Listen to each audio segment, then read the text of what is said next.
Revolutionary War was actually America's first civil war. There certainly are people who are upset with Great Britain and want to break away from them, but there's also people that are loyalists. The most famous loyalists in Bucks County were the Doan Gang.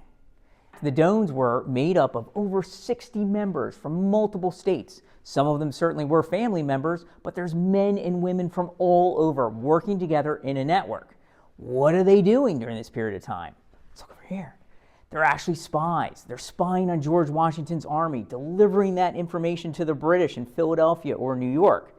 They're also moving British prisoners of war, POWs, who are actually in prison camps or in prisons, and they're actually helping them in some cases escape. A lot of the women are doing this because women are less likely to be suspected.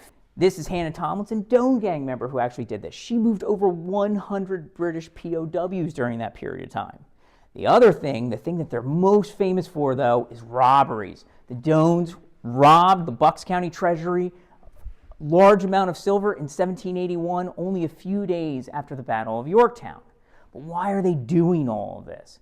Well, according to one of the eyewitness accounts from one of the founding fathers, Charles Biddle, the Doans were actually abused by local officials for either not wanting to join the militia because they have maybe their Quaker background or their religious societies, or they were actually pushed into doing this. This is America's first draft. If you don't join the militia, you will be fined. So the Doans are heavily abused by local officials, and this motivates them to fight back, to organize and form a gang of over 60 people and terrorize the Patriots. This is an accurate representation of all the robberies we 100% know were committed by the Doan Gang, and it is a fraction of what we suspect them of in Bucks County.